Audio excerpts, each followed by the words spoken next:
And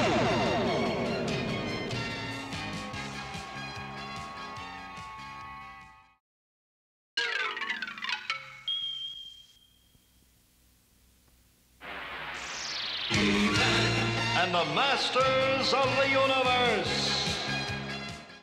Hello ladies and gentlemen, my name is James Eatock and welcome to the second official He-Man and the Masters of the Universe YouTube episode commentary. This episode is The Shaping Staff. Now, in the last commentary I mentioned that episode premises were written long before the show went into production. This would have been around about late 1982, early 1983, shortly after the series Bible had been written by Michael Halperin. A group of Filmation writers kind of banded together and came up with numerous episode premises, like one after the other, just random titles, random synopses, and one of those episodes was titled The Shaping Staff. However, it was vastly different from this one. The only plot device, as it were, that was similar to the final episode was that a character disguised as a magician makes King Randor disappear. In the original premise, it was Skeletor, whereas in this episode, it is Evil Lyn disguised as Majestra. That, my friends, is called a spoiler. I apologise. 1983, such a long time ago. I should mention this title card background. I actually own the original line art to it, and it's titled The Ancient Ruins. Now, this episode's opening scene is what I would describe as a filler scene. It doesn't serve to move the plot forward at all. It's just He-Man fighting random things. Although one of the random things is a hover robot, which usually belongs to Skeletor, so we can only assume that somehow He-Man and Man-at-Arms were like, we're going to have this one, and we're going to turn it into a training robot. Although He-Man just destroys it, so that was kind of pointless. The only way this would not be a filler scene is if later on in the episode He-Man kind of turned to the camera or said to himself, you know, thank goodness Man-at-Arms made me wrestle a giant squid earlier. Nice animation of the swing, and you have to ask yourself, what happened to that squid? In the original script, Man-at-Arms approaches He-Man and hands him his Sword of Power, and the next shot was to be He-Man holding the Sword of Power up to the sky, about to transform back into Prince Adam, which would lead to the transitional scene, which would have made for a very nice visual, I think. As I mentioned in the previous commentary, when the episodes were broadcast in the UK, certain scenes were removed in order to fill a certain time slot. Okay, so in the UK, the edit began here. So from this point on, we didn't see any of this scene. I'll tell you when the scene resumes. So here we see Orko in his role as Court Magician, because that is his actual job. You know, if he wasn't to fulfill his job, they'll just throw him back in the dungeon. Back in the dungeon? Sorry, they'd throw him in the dungeon or send him back to Troller. Probably not, actually. That's probably a bit extreme. But for the first time, we see Man-at-Arms actually terrified of Orko. Look, Orko's like, take this. Man-at-Arms is like, no. Now, in the original script, Orko begins to perform his egg trick, and it fails because Prince Adam slams the door when he runs into the room. However, what we see next is like one of the most bizarre Prince Adam scenes ever. Adam runs into the room and somehow, running along, and just runs into something. I mean, I don't understand how he doesn't see it. Egg trick fails. Now, in the UK, the episode resumed here. So we missed that entire sequence with the egg trick and Adam. We just saw the Royal sitting at the table and then Adam sit down. That was a 51-second edit, I believe. It's weird to see Orko annoyed at Prince Adam for once, because it's usually like everyone else except Orko, but Orko is clearly annoyed with the fun-loving prince. Now, normally Linda Gary was the voice of Queen Marlena, but here... I think Adam inherited from me what we Earthlings call a sense of humor. You'll notice her voice is vastly different. That's because the voice actress of Queen Marlena in this scene is actually Lou Scheimer's wife, Jay Scheimer. Now, Jay Scheimer voiced Queen Marlena randomly throughout the series in episodes such as Creatures from the Tar Swamp and even a season 2 episode titled Double Trouble. However, she wasn't credited as a voice actress on the series, so for years none of us knew who voiced the other Queen. And then randomly at the San Diego Comic-Con in 2006, I believe it was, fellow He-Man fan Lee Clevenger and I were listening to Jay Scheimer talk and suddenly turned to each other and realised it's the voice of Queen Marlena, it's the other voice of Queen Marlena. So whenever Queen Marlena sounds different, it's Lou's wife Jay. Actually, that makes a married couple playing the voices of a married couple. And here is Majestra. Shh, it's Evil Lyn. Now, Majestra has white hair, which was actually specified in the script by Paul Dini, the writer of this episode. And much later in the series, we'd learn that Evelyn herself has white hair. However, her hairstyle as Majestra is so infinitely better than it would be when she finally reveals her actual hairstyle in the season 1 episode The Witch and the Warrior, in which she sports some sort of buzz cut. But here she's got like a, I don't know, a cute little elfish hairstyle. Elfish? I don't know if that's the right term. Apologies to any women listening to this who have got this hairstyle, because I just described you as an elf. And now we see we see Majestra creating some levitating musical objects. I can never tell if King Randor and Queen Marlena are bopping their heads to the music, like the funky music, or if they're just nodding in approval in that previous scene. King Mandor. So now, I always laugh at this scene because it's the most basic of magic tricks.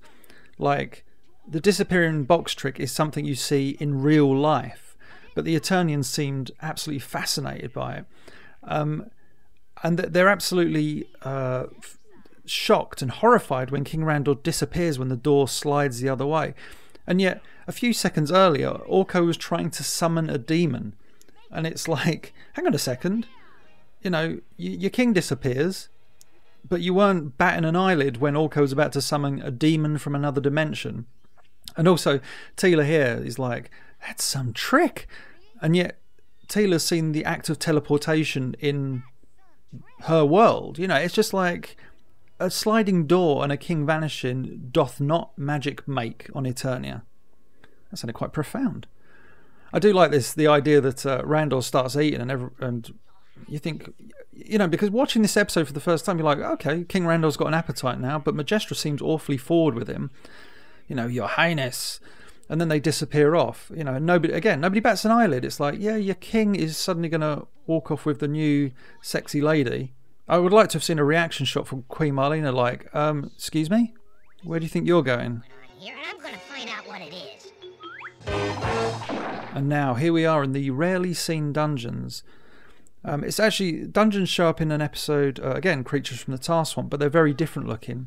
And probably the reason we never see dungeons in Eternia is that their justice system seems to be really terrible, because they always capture Triclops and Trapjaw and Beastman and Evelyn, and then in the next episode they're free. So you got to think the villains either have an incredible lawyer, probably called Loyor, and he gets them off all the charges. What I like about this scene, aside from the very expressive Majestra animation we just saw, is that most people don't realise that Evelyn's flesh tone actually has a yellowish hue to it, which pays tribute to her action figure, though obviously not as intensely as the yellow of her action figure.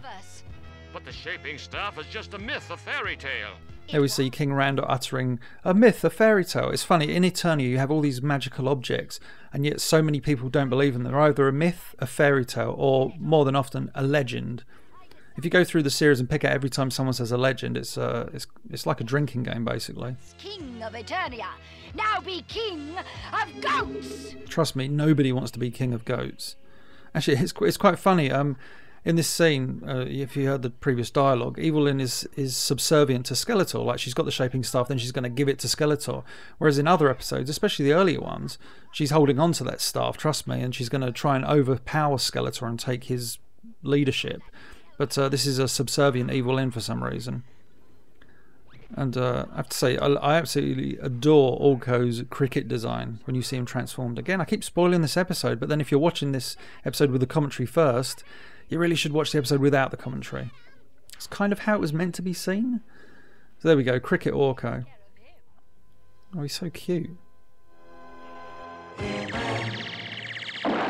Now this next scene takes place in the conference room, and I know that because in the storyboards it's called the conference room, although it's never referenced as the conference room in any of the episodes, and I use the word conference room far too much there. Here we see Skeletor for the first time in the episode. He's so evil. You can tell that because he's just got a skull for a face. As we're talking about Evelyn so much, since she features so prominently in the episode, I should mention that in her original design, on the black part of her helmet, she actually had a skull motif, which was a throwback to her toy design. But Filmation understandably decided it was a throwaway part of her design. It wasn't necessary. It did look very cool. And here's an incredibly infamous scene. Not because of the dialogue, but because of one particular visual. You can probably make out if you stand on your head right now. Here come Prince Adam and Man-at-Arms. That's not the visual. That's not the visual. None of this is questionable. They misspelled Grayskull. It should be an A, not an E. Even Man-at-Arms and Adam are shocked. How could you misspell it, Father? What I want to know is who actually drew this map as well. Who was the illustrator behind this map? Illustrator. I'm going to stop making character puns, I promise. So what I like about this scene is you got to bear in mind this is Beastman in the role of King Randor, and his acting is pretty fantastic. He even references the whole Randor being disappointed with Prince Adam. King Randor is believable. Or I should say Beastman is believable as King Randor. It's confusing me, this episode. I don't know who's who. What I like about the previous scene, though, is King Randor as a king. You know, kings are often, I shouldn't say often, but can be quite warlike. So King Randor says, we're going to go and take over Castle Grayskull. Everybody should be like, yes, sir, you're the boss. But obviously Adam and Man-at-Arms are like, what?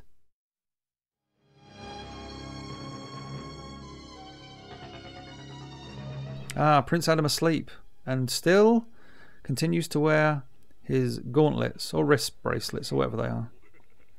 Nice use of shadows here. Would have cost a bit of money. Whenever you see shadows, extra money. Ding. Actually, I don't know why I'm making a big deal of Prince Adam sleeping in his gauntlets when in the first episode of She-Ra, Into Etheria, it's revealed that the sorceress sleeps in her falcon headpiece. Now that's extreme. Now, a scene in the original script revealed that just after Cringer enters Prince Adam's bedroom, Beastman and Evil Lyn are shown to be watching from around a corner, which explains their sudden appearance shortly after the transformation sequence. Also in the original script, Prince Adam's sword was not located behind his bookcase, which would eventually be established by Paul Dini in The Mystery of Many Faces. Rather unimpressively, it was kept under his bed. I've always loved the staging this conversation between Prince Adam and Cringer, with Cringer kind of despondently plodding off, knowing that the inevitable was about to happen, as it crossfades to kind of Prince Adam striking that pose. But you kind of have to ask yourselves, you know, why did Prince Adam have to get changed into his clothes in order to transform into He-Man? Seems slightly long-winded. And be sure to listen to the music from this point on now. Oh, I hate this part. If you listen very carefully as Cringer interrupts the transformation sequence, you can actually hear the music edited so that it plays the same brief segment twice. This is done in order to time the full fanfare with the transformation of Cringer into Battle Cat. It's very unique and only done this one time. Evil Lyn and Beastman.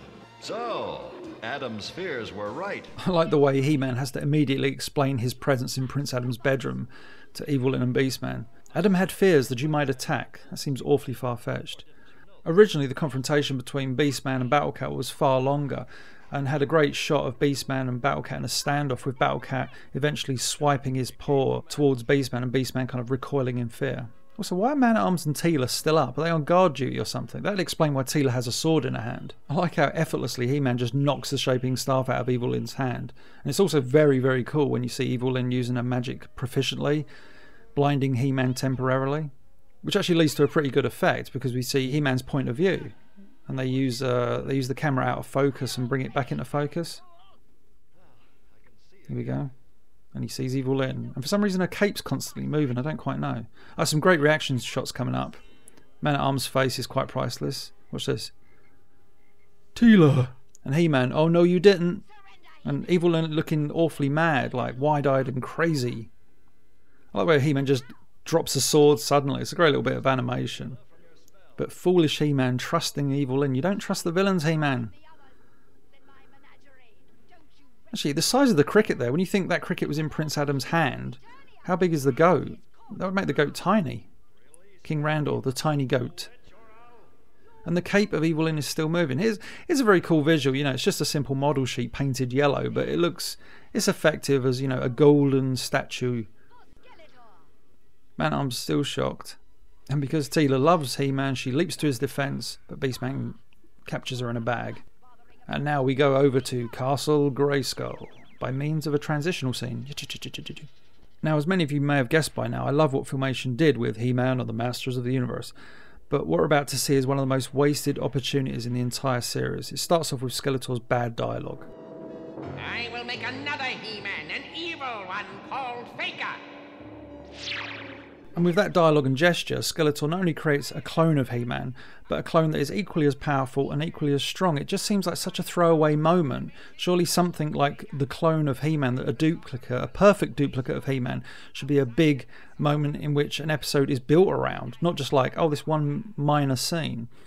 Interestingly, in the storyboard, Faker is already at Skeletor's side at Castle Grayskull, implying that he already exists, and Skeletor's dialogue is different in that he says, "I will need Faker, my evil version of He-Man."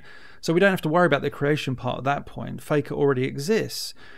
Now, I'm going to go off on a Faker rant now, but Faker was one of the most unique action figures of the original line. Like, very easy to make for Mattel. It was a blue version of He-Man with orange Skeletor armor. Very simple, but a very cool visual. It's like the negative version of He-Man, the evil He-Man. It's great to have a character as powerful as He-Man, and he's a bad guy.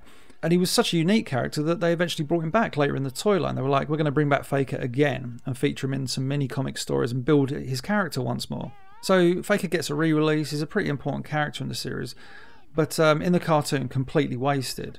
For a start, he doesn't sport the action figure's colour scheme, and this can be explained away with the concept, which was used in various canons, that Skeletor had the ability to make Faker look like He-Man for a brief period of time before his true blue, like, visage would eventually show through. Interestingly, in the script that Paul Dini wrote, it says that Faker is supposed to sport the same confusing colours as his toy.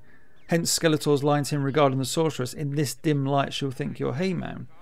The thing that annoys me is Faker, I honestly believe, could have had an entire episode revolve around him. The idea of a duplicate evil He-Man, like, is such a great one. You know, interestingly, one of the early story premises that I mentioned at the start of this commentary was simply titled Faker with an exclamation mark, and had the villainous, you know, He-Man cause lots of trouble, and eventually it comes out that Faker was the one behind all the trouble. So yeah, it's that was my little Faker rant. Apologies for that. Can't resist. You've got to try. For all our sakes. Yes. Must try. Must break the spell. Oh, Sorceress appearing outside of Castle Grayskull, which is obviously kind of conflicts with certain things in the series. Also, where did the strange green sky come from? So now we get Faker versus He-Man, which is, you know, is a cool visual, but think how much cooler it would be if one of them was blue. Oh, that'd be so good. But as it is, we have like the glowing eyes version and the hideous hand there. Ugh, they never got that animation right. So here we see like Faker can match He-Man perfectly. So you think this shouldn't be a little 2-minute, 3-minute fight scene tacked into the episode. This should be an entire episode. Faker throws He-Man there. Look at the shot of He-Man holding on. If you look behind him, as I mentioned in the Cosmic Comic commentary, they hadn't finalised the look of the Abyss yet. So if you go back and look at that shot, it's actually a down shot of Snake Mountain. It's usually they have the lava running there, known as Blood Falls. So if you go and look at the Dragon Invasion, episode 9, you'll see right there, lava, blood falls flowing down. Skeletor here says he'll rescue Faker from the bottomless gorge. So again, it's still not known as Castle Grayskull's Abyss. And actually, he never did rescue Faker, or if he did, we never saw it, and Faker never returned. And here we see the Royal Palace Guard. You'll notice that they have flesh-coloured legs, whereas they should have green legs, like in that shot. If you Battle Cat and Beastman here fighting. Look at the size of the frog in the cage. That is one giant frog. And oddly, after this shot, like Skeletor, you know, zaps Man-at-Arms here. Have a nice trip down. Have a nice trip down, Man-at-Arms. Good bit of dialogue there. The Royal Palace Guard, they just vanish. Where are they? They arrive to fight and then just disappear. There's a great bit of animation coming up here of He-Man trying to break his bonds. It's really nice. Look at that. Look at the struggle cycle. Bang, and then straight into Skeletor. Skeletor does the rotoscoped roll there. Just stop. Oh, no, you don't. Sorry, Skeletor. Interesting illustration of He-Man there. Slightly off model, for my liking anyway. Snap. By the way, King Randor, Tila and Orko look at each other. I need to call him Mandor again. Why do I keep calling him King Mandor? They kind of like take a glance at one another. Were we just animals? Don't do it, Evil Lyn. Oh, Evil Lyn. Evil Snake. That'll teach you to fool around with magic. He-Man says that'll teach you to fool around with magic. Says the guy who uses the power of Castle Grayskull to transform into He-Man. Boo, He-Man. Don't be a hypocrite. And again, Skeletor says, I'll restore Faker. No, you won't, Skeletor. That's a lie. And of course this is the end scene, or end gag as we like to say, because Orko will do something funny, or someone will do something funny. What's interesting about this scene is Teela and Adam have a brief conversation, and Adam implies that he's never met He-Man, which is really quite interesting at this point of the series, because everyone we just assume has met He-Man. You know, he's been around so much, he practically lives at the palace. Actually, he does live at the palace because he's Prince Adam. He's there when we need him. Boy, I hope I can meet him someday. I'd really like to thank him for helping us out. There you go, Adam saying, I hope I can meet him someday. It's a unique piece of dialogue. And now King Randor wants some magic. Entertain me, court magician, lest I throw you in the dungeon. So there we go. But I mean, this is just a pretty lame gag, to be honest. Cringer decides for his trick he's gonna leave, and everybody laughs because it's funny, right? It's funny. Laugh. Laugh, I said. And Orko's little moral segment here is actually a pretty serious one. You know, don't go off with strangers, even if they are as cool looking as Majestra, King Randor, or Evelyn and Beastman. I should mention that certain generic moral tags were written prior to the series and were actually attached to episodes in which the production directors didn't feel had a strong enough moral in the story. So it was like, what are we going to do? Let's use this one. And there goes Orko. And that's it, people. I hope you enjoyed this second commentary. Feel free to leave comments below, so long as they're nice. And no, before you ask, I'm not Australian, as one last recently thought. Lindsay. Be sure to visit the links after the video, and as always, if you have yet to do so, subscribe to the channel, because there is a lot more to come. So yeah, second commentary done, only 128 more to go. Oh my, that's just the He-Man series.